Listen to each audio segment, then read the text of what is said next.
ready to explore cause and effect.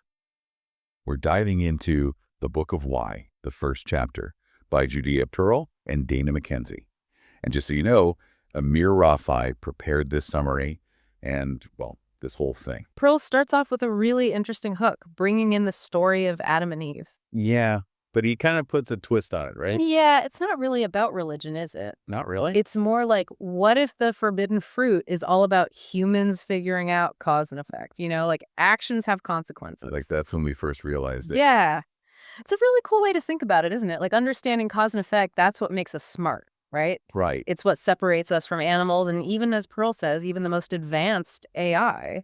Yeah, I mean, he introduces this thing, the Ladder of Causation, and it has like 3 levels. It's pretty amazing how much it clarifies things. Well, yeah, the first level is seeing or observing. So it's basically just recognizing patterns, right? And then making predictions based on those patterns. Like, think of a predator hunting, like an owl going after a rat or something. Right. It just sees, anticipates, and then bam, did it. Yeah, exactly. But here's the thing, even AI, like the powerful deep learning stuff, it's still mostly stuck at this level. Interesting. They're great at seeing those correlations in the data, but that's not really understanding cause and effect, is it? Not really, no. Humans, though, we can go to that second level of the ladder, doing or intervening. Okay.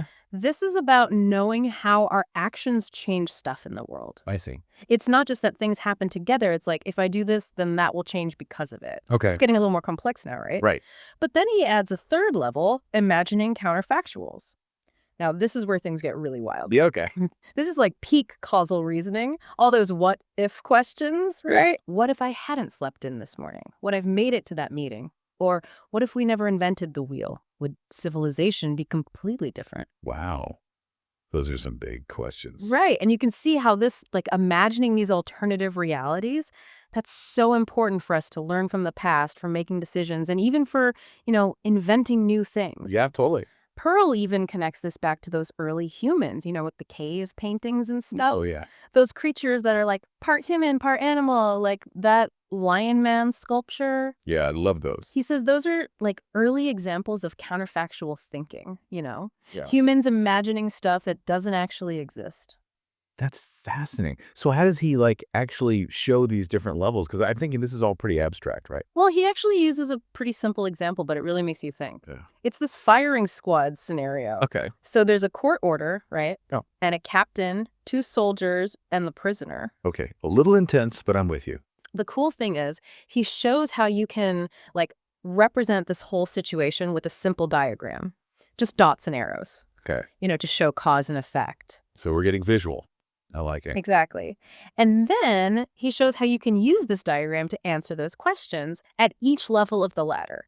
For example, at the seeing level, you might ask, if we see that the prisoner is dead, does that mean the court order was given? And you'd follow the arrows back and see that, yeah, they wouldn't have fired without the captain and he wouldn't have given the command without the court order. Exactly.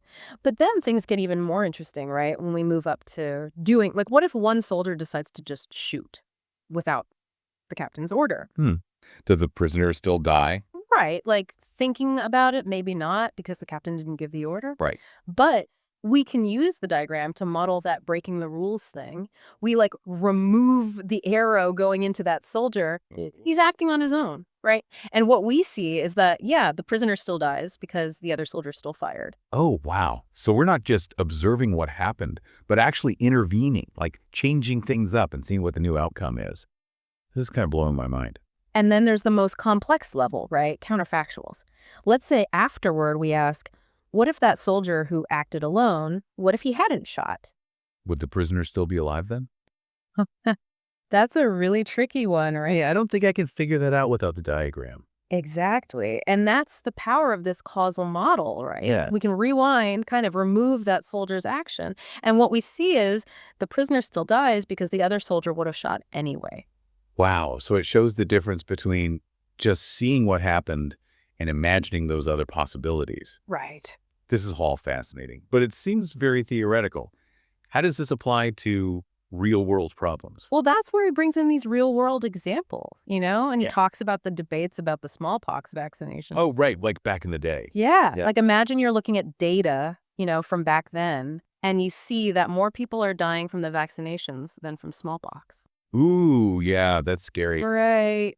I can see why people would be hesitant. Yeah. Right. But then, when you think about it from that counterfactual perspective, Right. you ask like, well, what if no one had been vaccinated? Right. And then you see that the vaccine was actually preventing way more deaths than it was causing. Uh, It's just that the data was misleading because, it didn't account for all the people who would have died if they hadn't gotten the vaccine. oh, so it's only part of the picture, right? Yeah, it's like you need that causal model, that ability to imagine that other reality, to really see what was going on. Yeah, to see the impact of the vaccine, right? Exactly. And this gets to his point about, what he calls model blind AI. Model blind AI, what is that? So think about it this way. A lot of AI today, especially those, fancy deep learning systems, Mhm. they're amazing at, recognizing patterns in data, Right. but they don't really understand why those patterns are there. Right. They're stuck at that first level, right? Just seeing and observing. So they can beat us at chess and translate languages, Huh?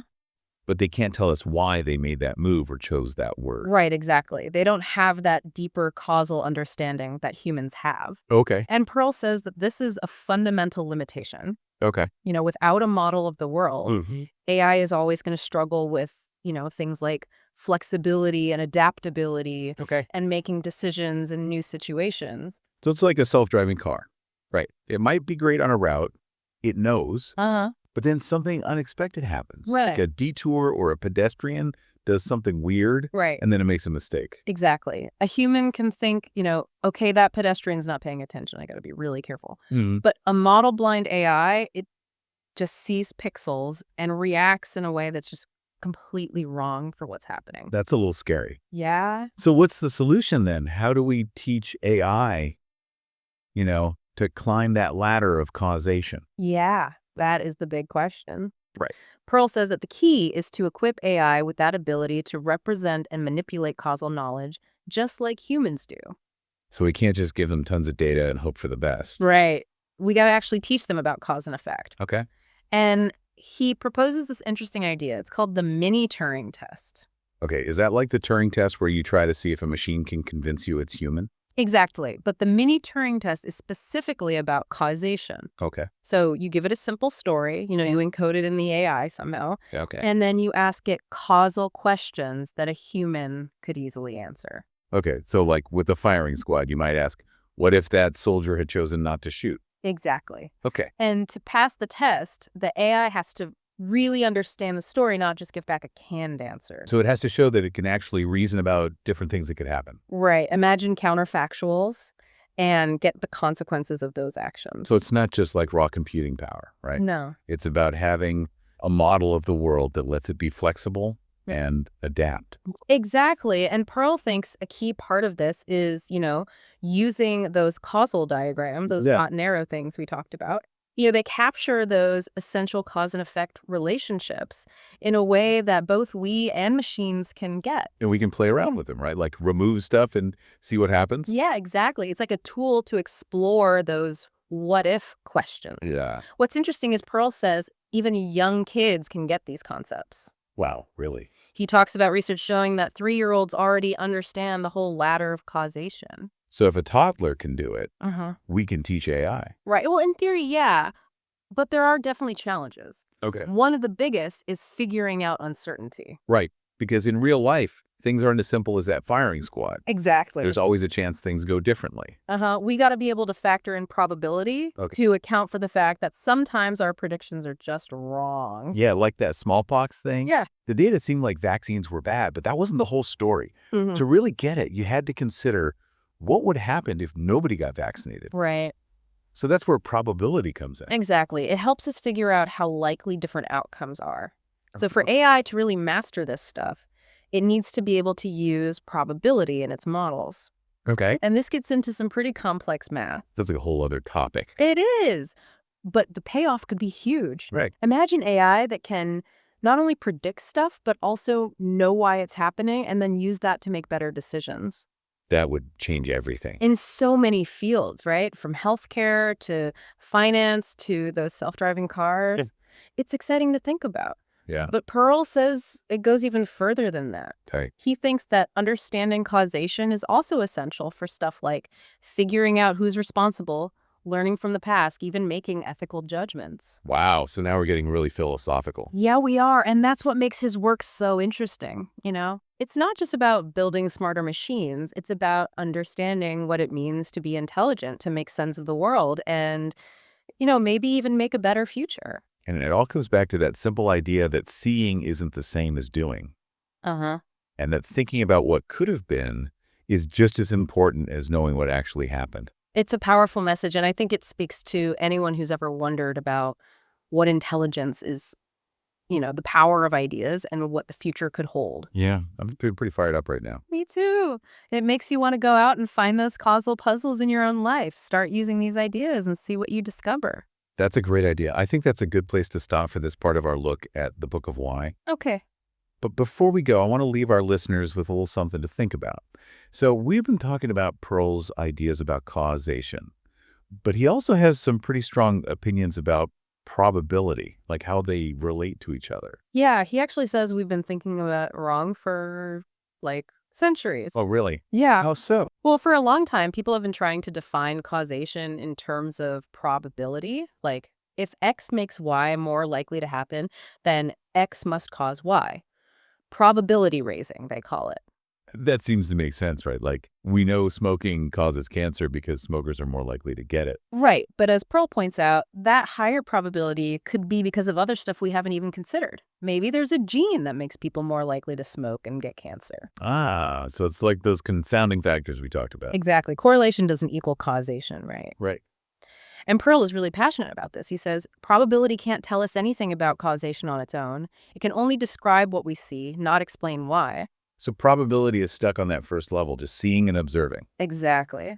To understand causation, we need to climb higher. To doing and imagining. Right. And the language of probability, all those conditional statements, it just can't handle those higher level concepts. So if probability isn't the answer, how do we talk about causation? Well, this is where Pearl introduces this idea of the do operator. The do operator. Hmm. Sounds kind of sci-fi. It might sound a bit technical, but it's pretty powerful. Yeah. It's a way to represent interventions, those actions that change the world. So instead of saying the probability of y given x, we say the probability of y given that we do x. Exactly. It's subtle but important. It shifts our focus from just watching to actually doing something. We're not just observers anymore. Right. We're poking and prodding, seeing how the world reacts. And this is where those causal diagrams come in again. Exactly. They're like little labs for exploring these relationships. Right. We can test our hypotheses, imagine those what ifs, and see what would happen if we'd done things differently. Exactly. You know, for a bit there, I felt like we were getting pretty deep into the technical stuff, but now it's making sense. It's like we've been trying to understand causation with this limited language of probability.